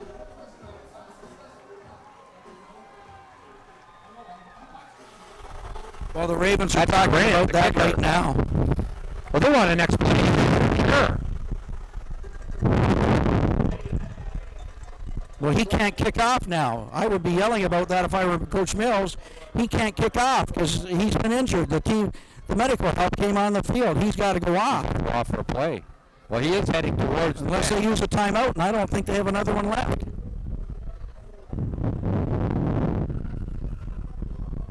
I don't understand the ending to this game at all. I mean, I understand the bad snap. Okay, fine. But why they blew the play dead and I have no idea why they blew the play dead, but you'd hate to think the officials don't know the rules in this game. And the thing is now, what could happen? An onside kick. They recover. They got time for a couple plays. Absolutely. Essex going to call a timeout. I think I'd have all the hands on the field. Oh, well, you know, this is really obviously, the guys that are going into that. Obviously an onside kick coming here. And Rick, have I said this before? This game's a long way from being over. Oh, definitely. 23 seconds is a lot of ticks on that clock, I'll tell you. Especially in a game like this. We've seen just about everything tonight. I also see fireworks going off in the distance. They must have think somebody won the game. Yeah. Slow down, guys. It's not over. Not over yet. Could you ask for anything more in the way of excitement for a championship game? No, you can't ask for more. There's just no way. There's no way. Well, you and I are both sweating up here, and it's not from the heat, although it is humid, but This is when you know you've got to cardiologist. Yes.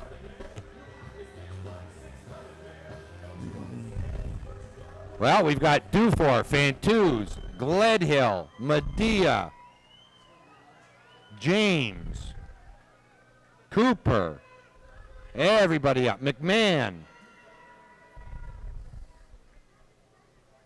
Well, I hope they have, yeah, they got somebody on the far side as well.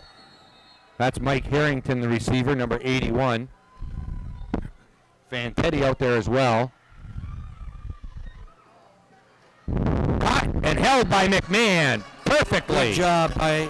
Did he cradle that into his stomach? Ravens on that one. Beautifully. I said the Raiders. I meant the Ravens. No matter what, Essex did a great job of covering that.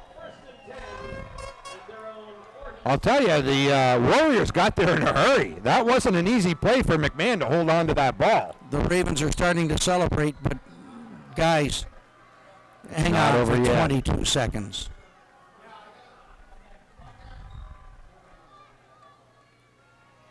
Yeah, it's definitely not over yet.